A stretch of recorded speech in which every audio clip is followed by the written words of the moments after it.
Tonight at our News Weekend, 2 men are dead in 2 separate incidents, and police uncover $700,000 worth of marijuana. How you can help police find one of the assailants. Plus, a gruesome discovery. Human remains found hours apart in 2 different cemeteries. And later, the Parkinsons Ball will see a major R&B headliner this year. Our News Weekend starts right now.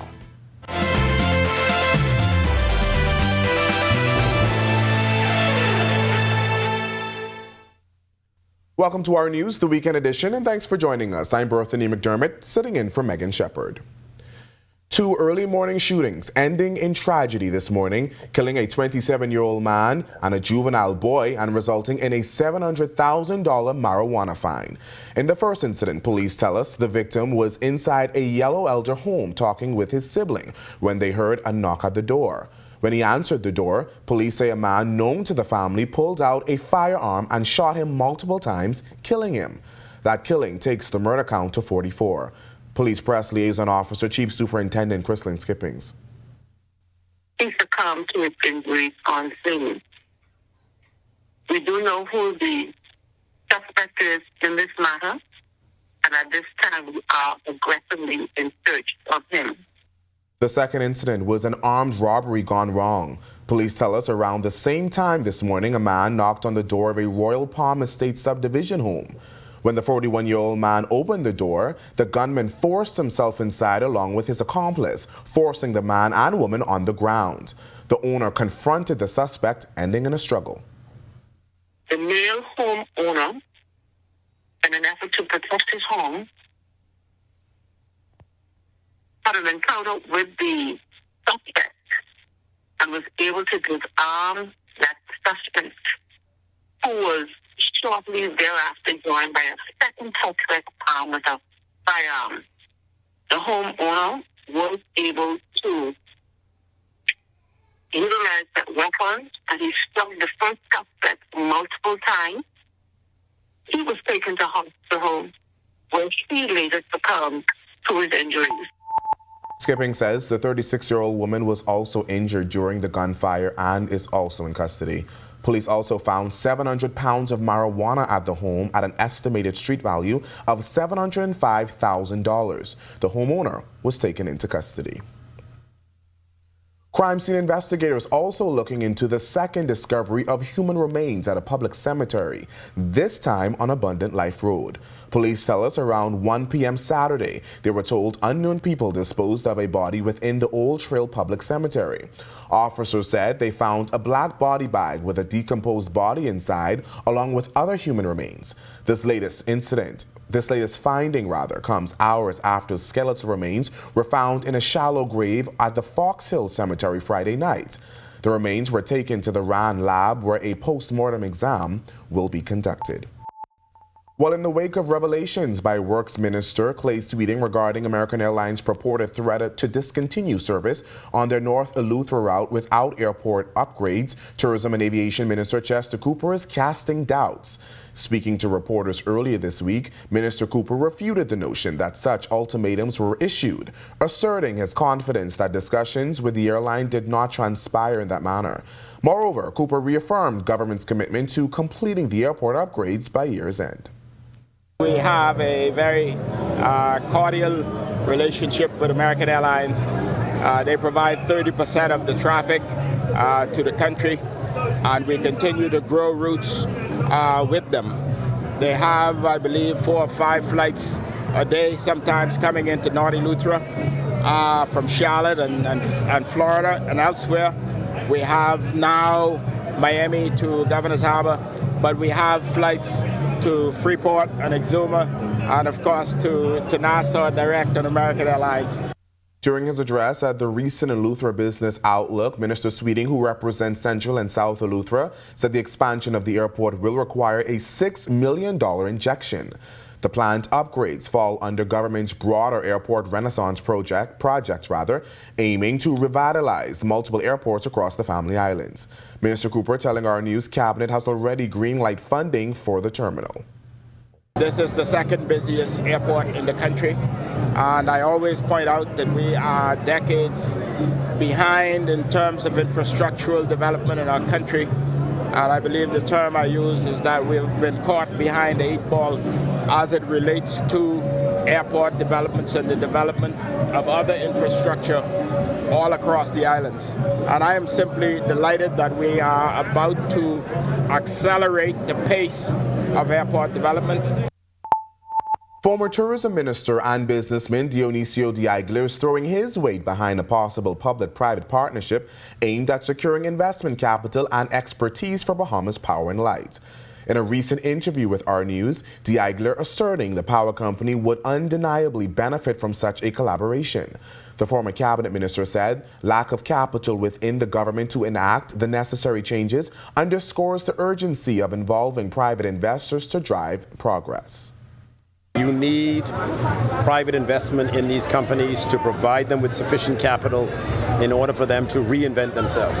This age-old model of trying to use taxpayer money to fix the power company, fix the water company, fix the airports, fix the ports, there's just not sufficient money in the Treasury to do that. So you've got to be creative and innovative and bring people in who can bring capital, bring people in who can operate them, and the Bahamian people will be the beneficiary of this. In March, Prime Minister Philip Davis said the fundamentals of the deal to outsource BPL's management are agreed. Amid pledges, the deal will take the power company to a gold standard. Davis telling Parliament financial and contractual details as well as other obligations are still being worked out.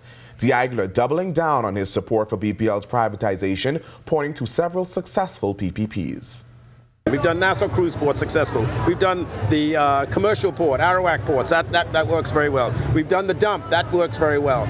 We did Nassau International Airport. That's going very well. So when we do these projects, we're very proud of them. They all look wonderful. They operate beautifully. And so that's why I think we've got to continue with this model. Obviously tweaking the model in order to allow Bahamians to invest and to get a return from investing in these projects. Still to come on Our News Weekend, the back and forth over the $10 million Catastrophic healthcare fund. The health minister goes on record tonight defending its transparency. And R&B artist Fantasia to headline the 24th annual Parkinsons Ball as organizers continue the fight against the disease. The details when Our News Weekend returns.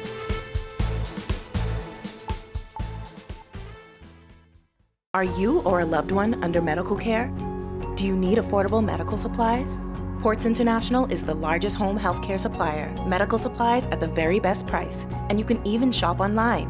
From hospital beds to wound care, wheelchairs to walkers, Ports is a one-stop shop for your medical supplies, and we accept insurance. We have online shopping and 2 locations to serve you, at the Airport Industrial Park and Shirley Street. We also ship to the Family Islands. Shop online and visit us on Facebook. Call Ports at 377-1771.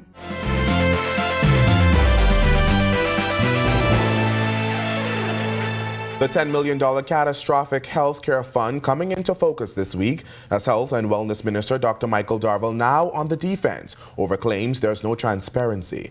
The Davis administration allocated taxpayer dollars for life-saving healthcare services, but former Health Minister and F&M Chairman Dr. Dwayne Sands said earlier this week it is unclear who qualifies for help.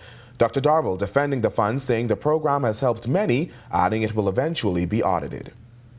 We've been helping individuals who suffer from cardiovascular, orthopedic, as well as oncology, and many Bahamians have benefited from this program. The program is managed through the Ministry of Health. All cases that are approved is by way of cabinet, and I made it very clear that the program will eventually be audited.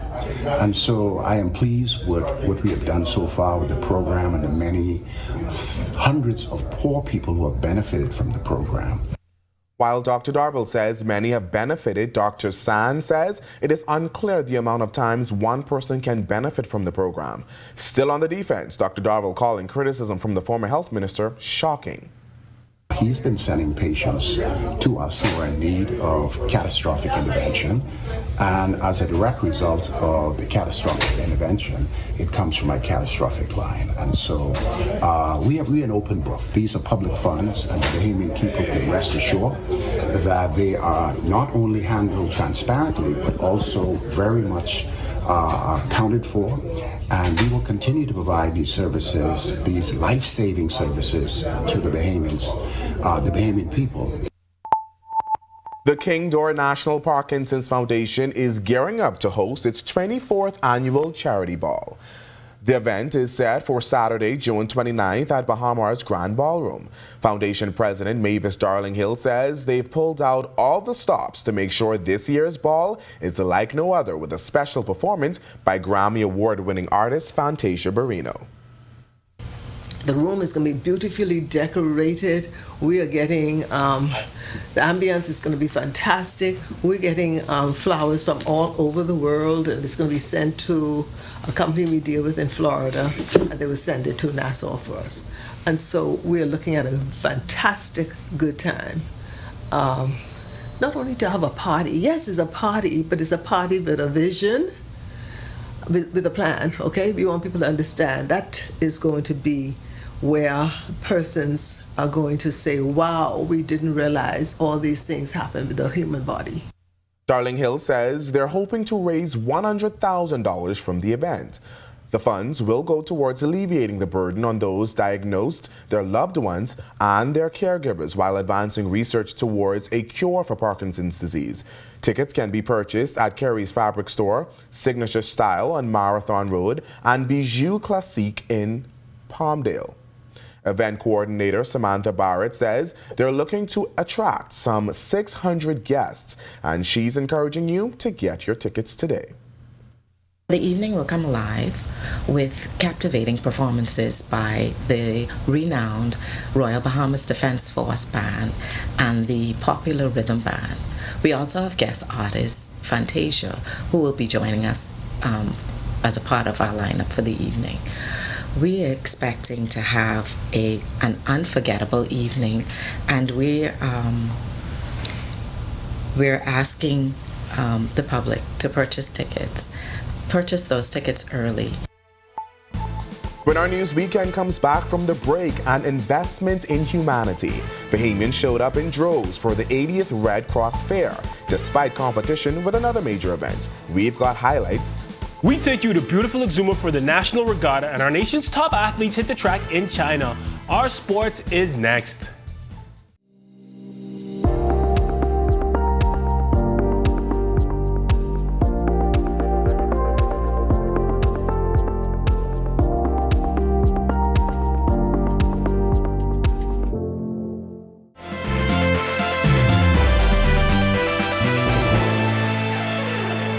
This is our news weekend. Welcome back.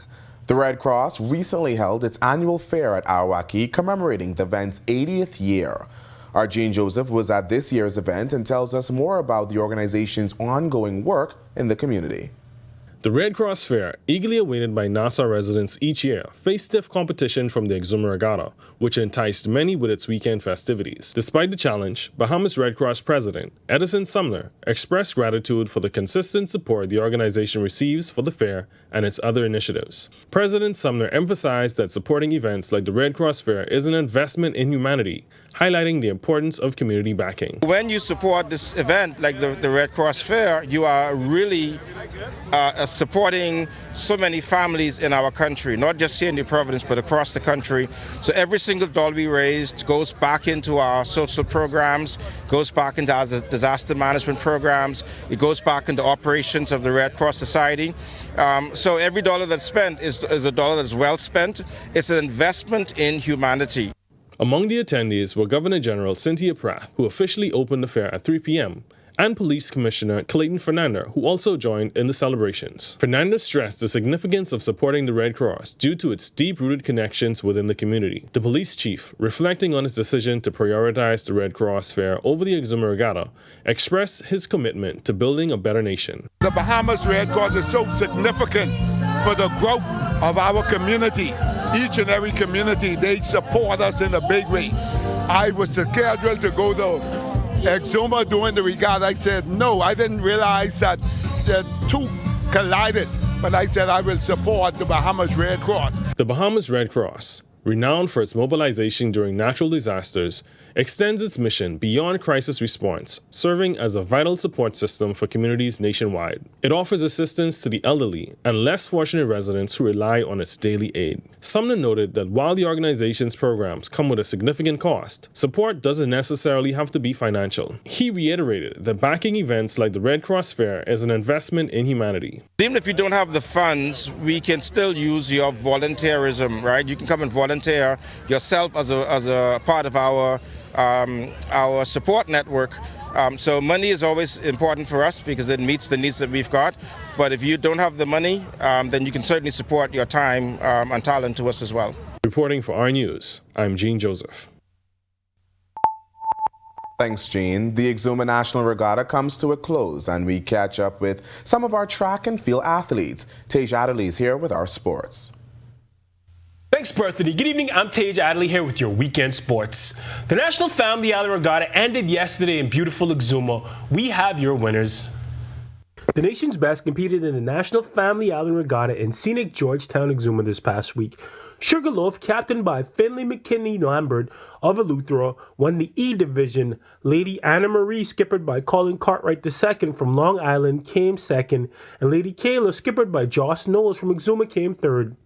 Long Island, Stephen Knowles took the B and C divisions, winning the C in Sassy Sue, and hometown hero Leslie Buzzy Roll of Exuma came second in the B in Bull Reg, and David Knowles from Long Island came third in Xena.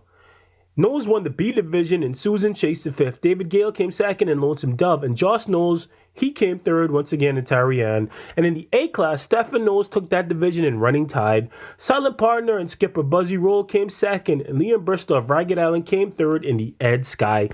Now, there was some controversy at the end with the Ed Sky filing a protest against the Running Tide, and it was upheld. Now we're going to head halfway across the world, where some of our senior Bahamian athletes took to the track. Bahamian athletes got some work in at the Wanda Diamond League meet in Suzhou, China. Devin Charlton came second in the 100-meter hurdles behind Olympic gold medalist Jasmine Camacho Quinn, running a time of 12.64 seconds. Anthony Strawn ran a season's best in the 200 meters, coming sixth in a time of 23.35 seconds, and Laquan Nairn also competed, coming in 10th in the long jump. Our elite track and field athletes will be busy in the lead up to the 2024 Olympics, so be sure to check in with us for all the latest updates. That is a wrap for sports for the weekend. I'm Tej Adderley. Have an amazing week. Thanks, Tej. Still ahead on Our News Weekend, an encounter with dolphins. Entertainment correspondent Daniel Miller takes us for the ride at Blue Lagoon Island. And meteorologist Ian McKinsey is in the Weather Center with what you can expect for the week ahead. Stay with us.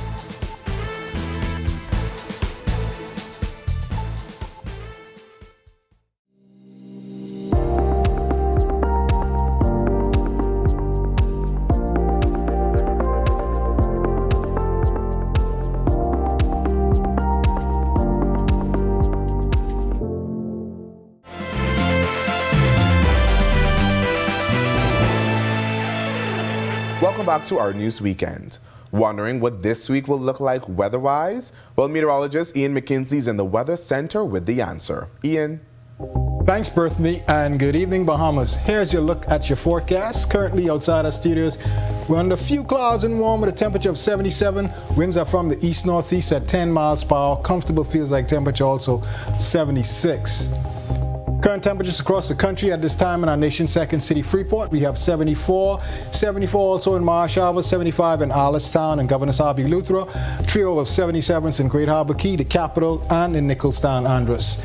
In the central Bahamas, we have 76 in Camps Bay, Georgetown, and in Coburn Town, San Salvador, 75 in Arthurstown, 77 in Deadman's Key, Long Island. For the southeast Bahamas, we have 78s in Duncantown, Ragged Island, as well as Providenciales, Turks and Caicos, a pair of 77s in Colonel Hill and Delectable Bay, 76 in Abrahams Bay, and 80 in Matthewtown in Agua. First look now at our satellite and radar imagery. Not much in terms of showers showing up. We do have some high-level clouds moving from my left to your right, and then we have some low-level clouds moving from the right towards the left. Boating forecast, bit rough out there. All areas we have an advisory in place due to those swells. Winds easterly at 15 to 20, seas 4 to 7, but up to 9 feet offshore. High tide at 12 midnight, low tide at 6:45 a.m. tomorrow morning. Here's a look now at your extended forecast, where tomorrow through Thursday we still expect those passing showers, mainly associated with that broad area of high pressure pushing those showers from the east towards the west. Wednesday through Friday, we expect conditions to gradually improve, mostly sunny conditions, lows only getting down into the upper, they say low 70s, with your highs hovering around the 80-degree mark, but by the end of the week we should bump into the mid-80s. That's a wrap on your forecast. Make it a great, safe, fun night, everyone. Our Danielle Miller recently explored Blue Lagoon Island, where she relived childhood memories. As she tells us in this next report, she also fulfills a childhood dream of swimming with dolphins. Let's take a look. In part 1 of our Blue Lagoon adventure, I mentioned how I always wanted to participate in the programs offered at Dolphin Encounters, but was always too afraid to get in the water. For years, I've wanted to take part in the Dolphin Swim. Well, I finally got my chance. I suited up and prepared myself for the iconic Dolphin Swim at Blue Lagoon Island. As I walked onto the platform and sat on the edge to get in the water, fear gripped me. The fact that I cannot swim, paired with the sight of not being able to see the ocean floor, heightened my fears. But the team at Blue Lagoon and Dolphin Dilly reassured me that I was safe. Now that I'm in the water, it was time for the fun to begin. Dilly was so sweet at times. Other times she was a little sassy. We hugged, kissed, and took a IG photo for our social media pages. Then it was time for a crowd favorite, the number one reason why I wanted to do the Dolphin Swim, the famous foot push.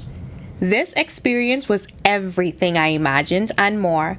My inner child was awakened and immensely satisfied. Reporting for Our News, I'm Danielle Miller. Thanks for that story, Danielle, and thank you for joining us for Our News tonight. On behalf of the entire team, I'm Berthany McDermott. We'll see you right back here tomorrow night. Make it a great evening, everyone.